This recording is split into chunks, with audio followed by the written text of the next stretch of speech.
Hello and welcome back to the podcast. In this episode of Life Writing with Tonya McClure joins me to discuss her role as a human resource professional. Hi, Tonya. Good morning. Good morning. How are you? Hey, pretty good. Welcome to the podcast. Thank you. Thank you for having me. Yes, ma'am. I've been so eager to have you on. I know a lot of HR professionals, but Right. you were one of the first that came to mind, and I knew too, at least I assumed, that you would be willing to come on because you're accustomed to being out front, accustomed to public speaking, etc. I don't want to spill the beans, but let's go ahead and jump into it, okay? Absolutely. Absolutely. Appreciate Yeah, your time. I appreciate your time and your patience in waiting on me to get myself together. come on now. I know how it is. We're all busy, Yeah. wearing multiple hats, and along with our hobbies. We're doing all types of things on the side, and I know Right. you have a lot going on, which you are about to share with us. But having said all of that, Yeah. I wanted to kick this one off a little differently, Tanya.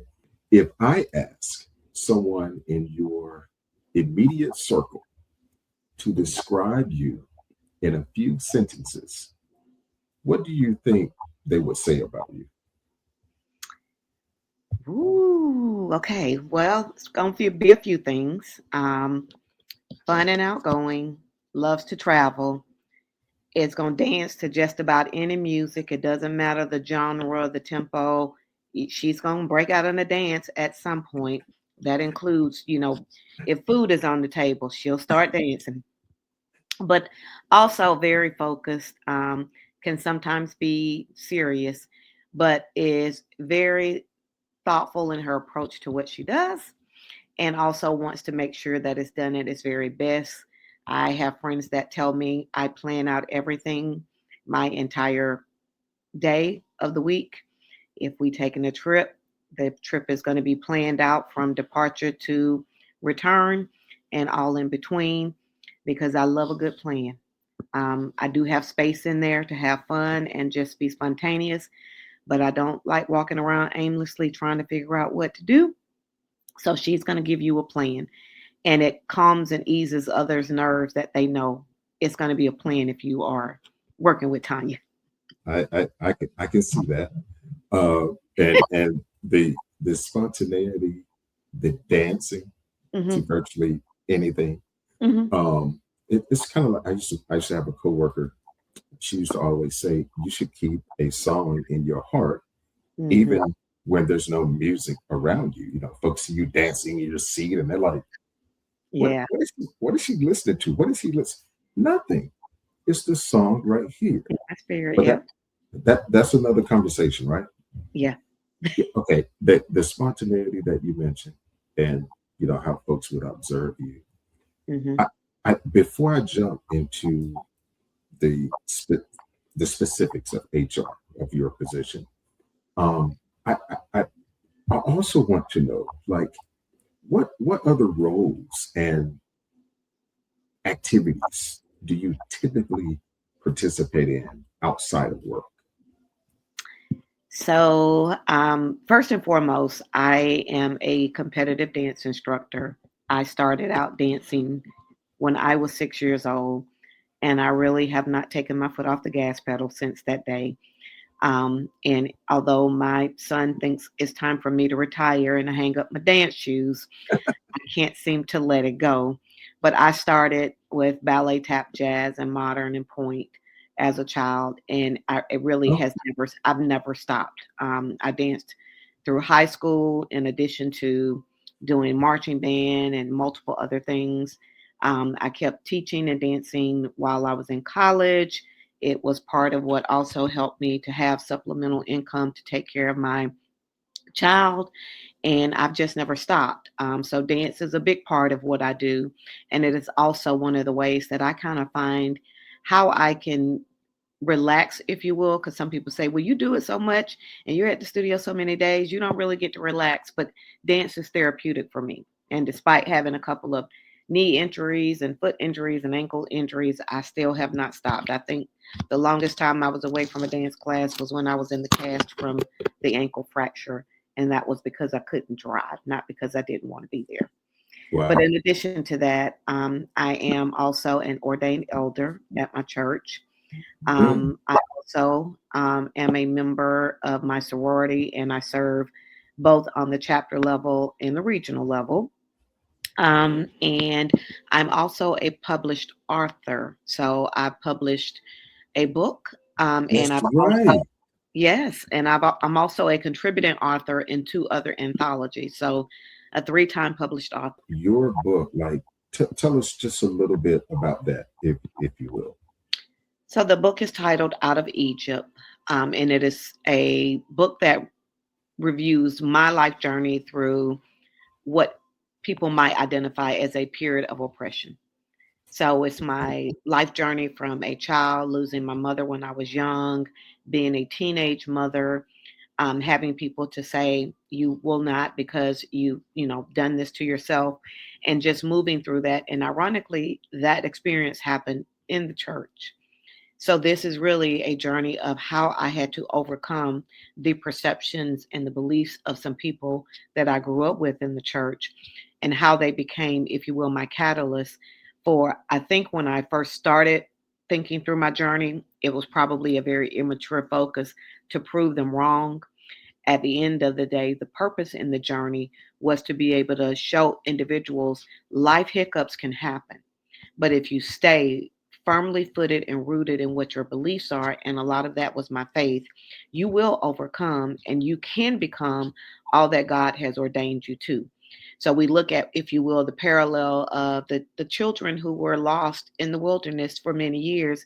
And I identify myself as someone who was lost in the wilderness trying to figure out what to do, and how do I, if you will, prove these people in church that I'm not a bad girl, I didn't do a bad thing. I can be all of those things.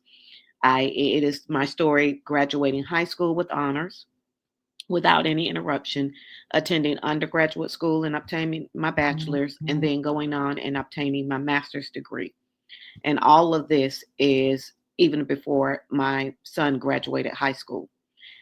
So I know that part of my tenacity, and if I will, and I keep saying this, emphasizing the proving others wrong, I still felt the drive to make sure that I became all that I wanted to be, because my parents, if nothing else, they were sure all of their children would be college graduates. And I have five sisters and six girls. Every last one of us are college graduates, and all of us have advanced level degrees. So it really is that journey. It talks about that journey, not Uh-huh. only the journey through that, but also the journey in me growing my faith and how I connected to my current church, Hmm. and the practical application of the word of my current church, how it helped me mature and be able to make different decisions about life and become the woman that I am. Nice, nice. Now that's like bulletin board, postcard information. Hmm. That is okay. And again, I'll say it publicly. Needless to say, I will ensure that I will be picking up a copy of that. I'm actually surprised as you were kind of going through that. Um, I'm thinking like, why do I not already have a copy of it? But I say that to say, oftentimes what I've seen, um, there's a lot of promotion and marketing of material like that, be it books, autobiographies, or whatever. But I don't see that widespread marketing strategy to effectively promote what a lot of us are doing. Right, I want right. to ensure that I do my part, and part of me doing this whole platform, I Hmm. do my part to make sure people know what other people are doing, especially when I know it's something that I believe can, impact positively impact so many people. Yeah. And I will make sure you get a signed copy, sir. Oh, oh, a signed copy. A signed copy. Okay, I have witnesses. Over to the topic at hand. Hmm. HR professional. Hmm. How did it come about? And how long have you been a human resources professional? Close to 40 years. now that I think about it.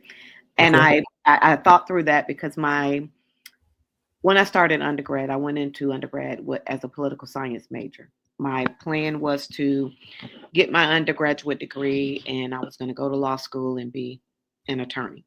Uh-huh. And I sat in a couple of the history and political science classes, um, definitely trying to stay awake. And then I realized this probably is not for you. If you can't stay focused on what they're talking about, you might not need to pursue that. So I would say in the second, at that time, third quarter, because we were still on quarters back then, Hmm. I'm dating myself. I end up in a sociology class, which was just one of those core requirements, Hmm. but it piqued my interest. Understanding the dynamics of people, how they think, how they function, how they operate. Hmm. By the end of my freshman year, I pivoted and changed my major, not wanting to do a sociology degree, but in speaking with my advisor, they helped me to realize that the institution offered a human resources administration degree. And with that, it would give me a little bit of the sociology piece of it, but it also had a focus on business operations. So I changed my major to human resources. And by the time I got to my senior year, I ended up doing my internship with a local bank here in the human resources department, which kind of reconfirmed that that was the right path for me. So that's why when I said close to 40 years, it's because that undergraduate, time that I spent in the internship happened almost 40 years ago. So I pivoted. I was working in banking at the time Hmm. because I had a job as a student. I worked full time with school part time after my first year. Again, single parent raising a child. Hmm. So with the bank that I was working, they were able to afford me the opportunity to pivot over to the HR department.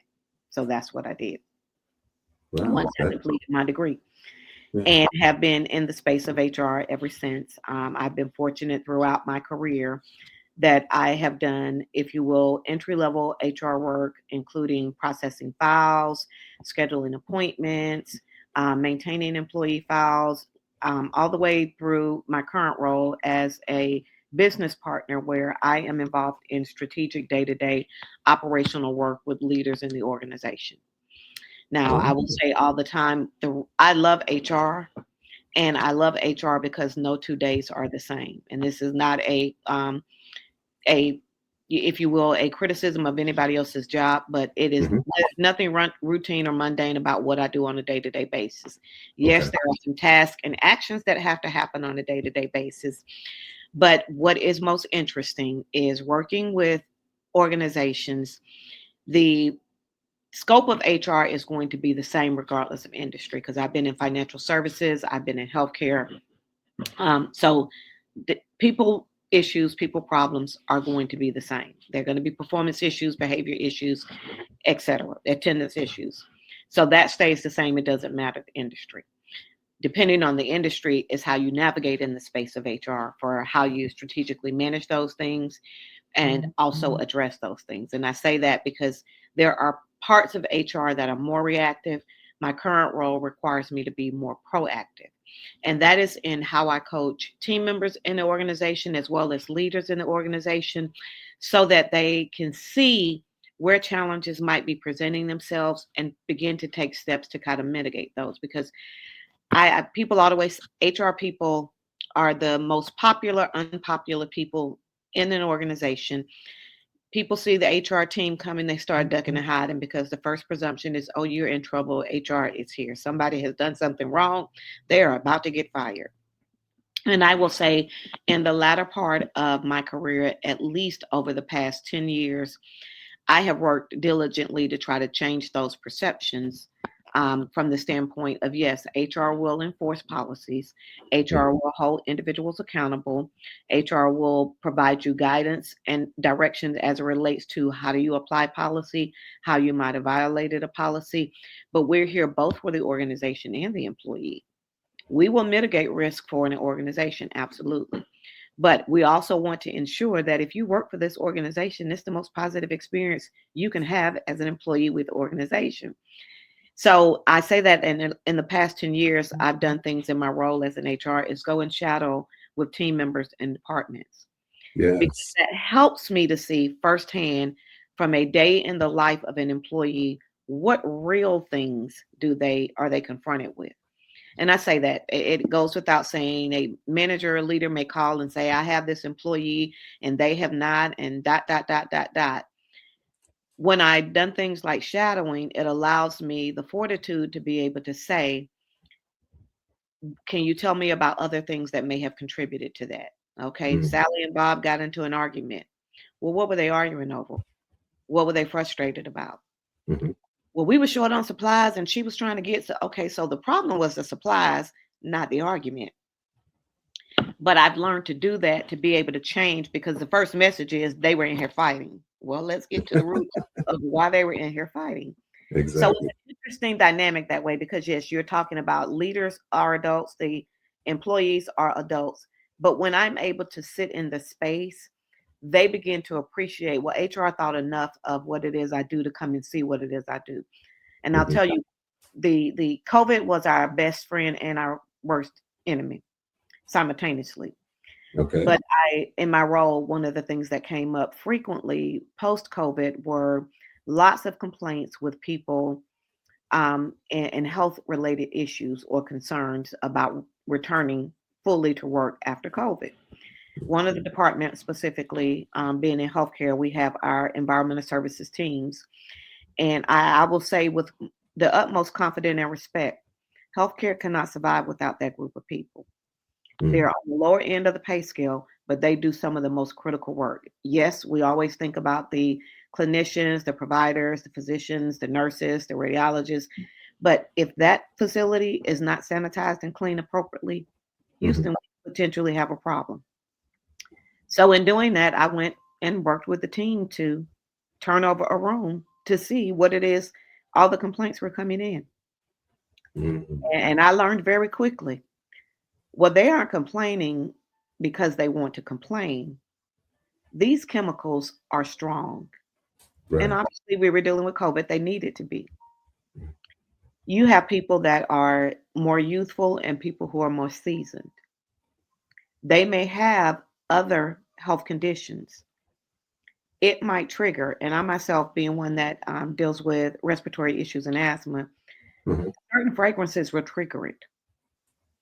So, as opposed to just asking people, well, if you can't do the job, you don't have a job. We needed to figure out what we needed to do to address these issues. How do we build in more breaks so they can step back, et cetera, et cetera. Mm-hmm. So I say that because no 2 days are the same. You come in and you might have a schedule of things you're going to do. There's a call that comes in, a person that walks in the office, or it might be a crisis. The gas company was digging and ruptured a water line. Now the facility has no water. As an HR person, we get in the midst of all of that Mm-hmm. to just ensure, again, we have these people who have come in here to work today. And although we've got this crisis on the outside, what are we going to do to make this a good day today? Mm-hmm. Yeah. Period. And you, you conveyed a wealth of things on varying levels, Mhm. different levels of HR responsibility, if you will. Yes. Um, when you touched on the reactive and proactive side of things, and Hmm. so many people hear HR, it has such a seemingly negative connotation for whatever reason. Yes. Um, well, because I guess Things do happen. statistically speaking, yeah, so many people have been on the other side of it. Hmm. Hmm. But but having HR leaders such Hmm. as yourself, so I wasn't a practicing HR professional, but I concentrated in the leadership side of HR. It sounds so cliche. The people are your most important assets to make Hmm. that thing. And if they're not equipped with the tools they need, if they Hmm. don't feel they have top cover, if they don't feel they're being heard, right? Right. Listened to in some respect, and that word too, respected Right. in their respective uh, Roles. Hmm. their roles and such, that there are going to be some major problems. Yeah. So to hear you unpack that and paint a very clear picture of how you typically address certain Mhm. things. And Tanya, when you said the the the activities of an HR professional, they're just so different. They're so varied every day. Every Um, day. and we can all relate to that in some respect. But for you guys, and as it pertains to an HR professional such as yourself, that's why I've always had a compassionate heart, Hmm. and being as empathetic as possible with what you guys have to deal with on Hmm. the daily, on the Yeah. daily. Well, we don't need to call ourselves human resources if we leave the element of humanity out of the work that we do. That is so powerful. Exactly right. Hmm. HR, you guys deal with a lot of sensitive matters and We do. such, but Hmm. I'm still going to ask the question along the lines of, is there a particular experience or memory, for that matter, that stands out to you? And since I've been in HR, obviously been lots of things that I have been involved in. Investigations, corrective actions, performance management, compensation, all of that. Um, One of the issues that came to me, we in the HR in the healthcare, we have issues occasionally with what is referred to as drug diversion, and Mm, clinical people are, managing narcotics, et cetera, on a day to day basis. So this case came up where an individual was suspected of diverting drugs. We facilitated the investigation. The person actually acknowledged and admitted they were having some challenges due to an accident and some pain that they were experiencing. And they admitted, obviously, to diverting the narcotics to manage their pain. Obviously, an adverse action occurred in this particular case based on that admission. But the what makes this memorable is about 2 years later, this individual called me. I was at work one day and I answered my phone, and they said to me, I'm glad that you're still there. I wanted to reach out to you and I wanted to say to you, thank you so much for how you managed this issue with me. You never made me feel bad about what had occurred. You ensured that, when I left the office, I could walk away and have my dignity about myself. And I just called you to tell you thank you for saving my life. My family was able to get me admitted into a treatment program, and I am now back on the right path. I have applied to have my license reinstated, and mm. that made the biggest difference. Wow. Because Yeah. again, being an HR person, we do have to make difficult decisions that impact not only that person's life, but it impacts their family as well. Hmm. And again, I subscribe to, and I admit some of the way I approach it is going to come from my faith also. Hmm. Things happen. They can be intentional things, they can be unintentional things. And however someone might choose to look at that situation, the root of the problem was a person with a pain issue that needed support and didn't have resources. It Mm. was easy and convenient because of the role that they had. But the problem was, how do we treat the pain that the person is experiencing? And that pain not only was Right. physical pain, but there was some emotional, psychological pain if we Right. just deep down. Not my job, because that's not my practice to look into all of that. But I Hmm. have to keep first and foremost, how am I going to manage this? Because the way I manage it determines the full outcome. And so with that, you have a person who recognized, got the help that they needed, also were confident enough, I can turn this around. And I go back to what I said in my intro, just when I was talking about the book. Hmm. Things happen, bad things can happen, but what are you going to do? What will be your catalyst for what you do beyond that? That is very memorable for me because in all of the years I've been in HR, I've never had someone to reach back out to say thank you. Mm, There are people who might say thank you in the midst of, but to reach back out to say, had it not been for you. hmm. And in my mind, I'm like, I'm just doing my job. But through her lens, it saved her Right, life. right. So that to me is one of the most memorable experiences. Yeah. Hmm. Wow. Yeah, you're right. Circling back after the fact, and right. Just you mentioned the word. You did it in a way that maintained that person's dignity, Hmm. right? And there's so many descriptive words that come with that. Right. Um, and hence the importance um, of, of a true HR leader to recognize what the moment needs, Hmm. what the person needs at that time. Because akin to what you said before about, situationally, everybody is we're just so vastly different. Yeah. And until we peel the layers back and kind of at least start to find out, you mentioned also kind of like the root cause. I'm paraphrasing.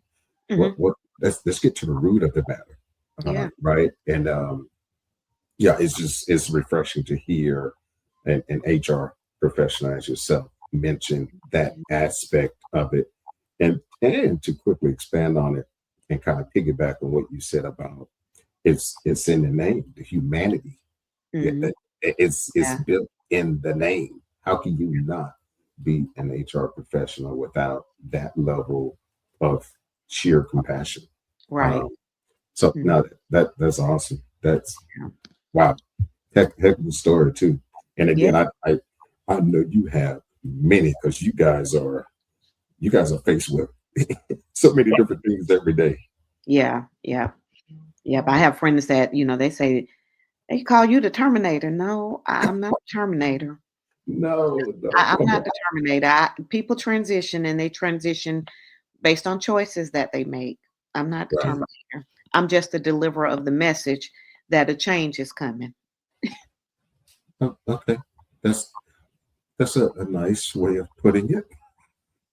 But I get it, and I'm sure most Change people management. get it. Change management. That's right, change management. You mentioned your the spiritual side of your responsibilities, be it at church specifically, Hmm. the dance environment that you've been in for years, leading and helping to develop these young people, and kind of the entertainment side of things. Hmm. My point is, you've been around people in virtually everything that you do, right? All the time. Yeah. But HR specifically, given the array of situations that you've been in and had to, find some resolve, right? What have you learned the most about people from an HR perspective? I think one of the things you said earlier was people want to be heard. And I say that because I have had instances where people were very emotional.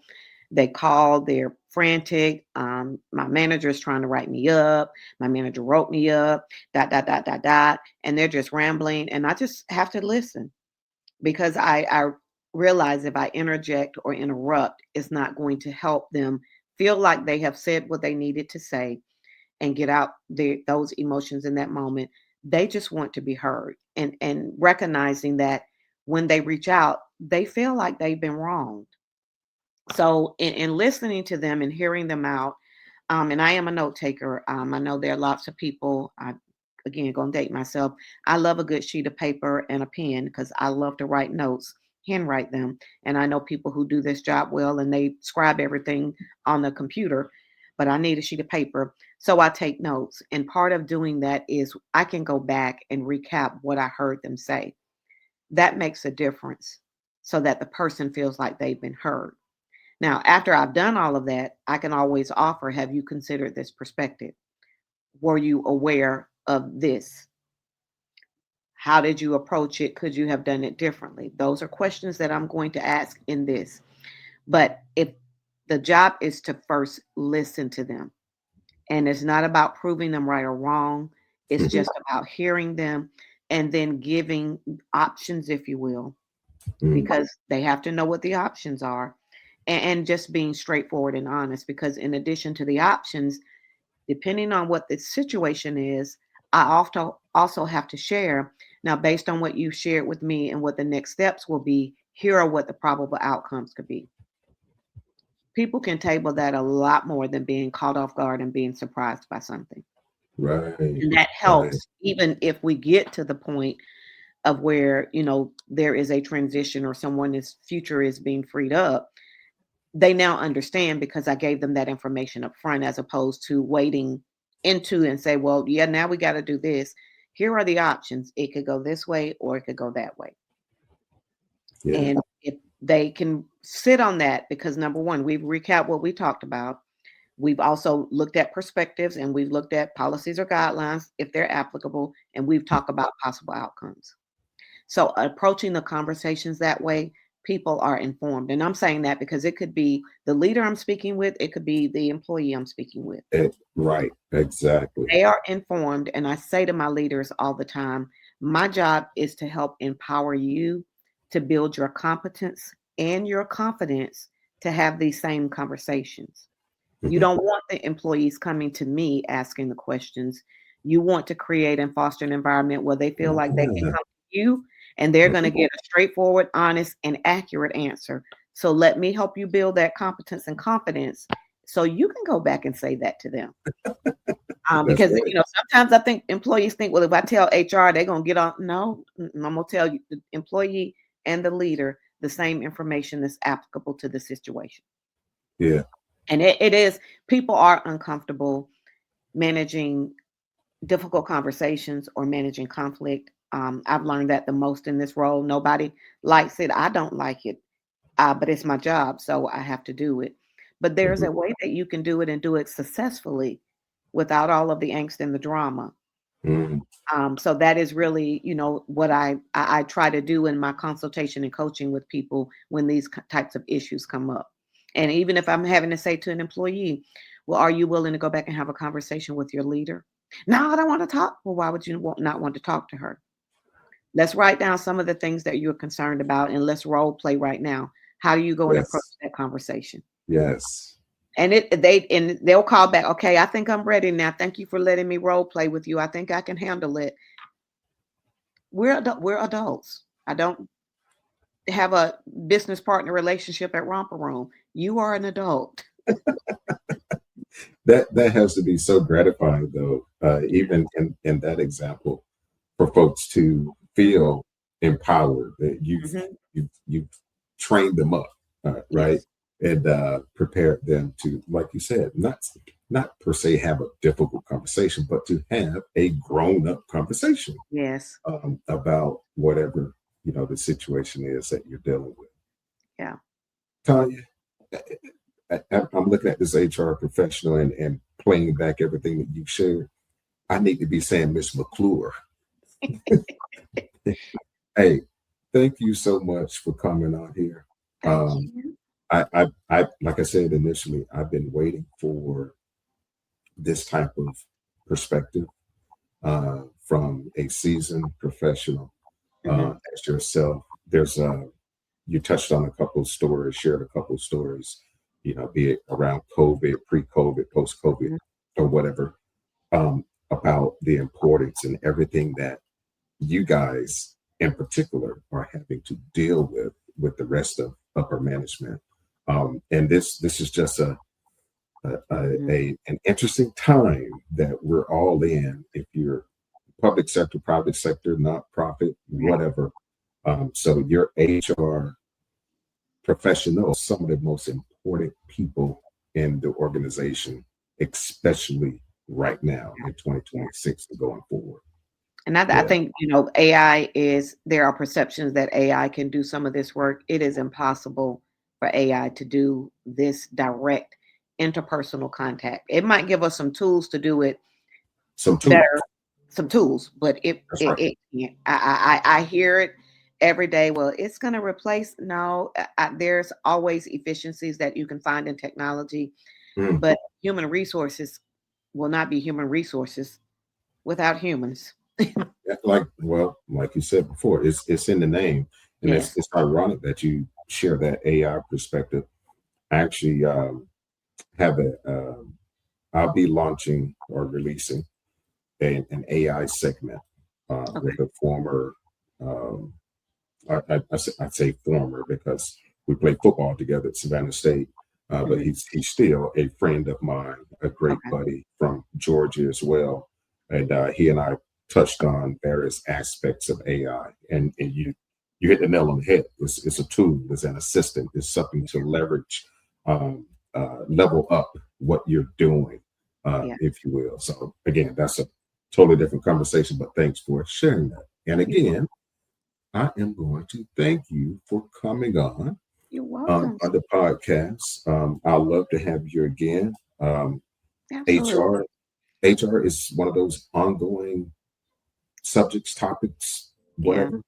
whatever. Or I should say, HR has so many topics within Hmm. it that Yes. could be discussed or expanded upon just to give people a better idea, a different perspective, etc., as it relates to their day to day in their respective organizations. So, yeah, Look forward to it. And yeah. that book I'll be sending shortly. All right, sounds good. Well, there it is. My sit down with an HR professional. Great conversation. I hope you guys got as much out of that as I did. I thank you guys for continuing to tune in. Like this video, leave a comment and share. And don't forget to subscribe to the channel. This series is another way we creatively inform and inspire, helping people write the lives they desire. Until the next time, take care.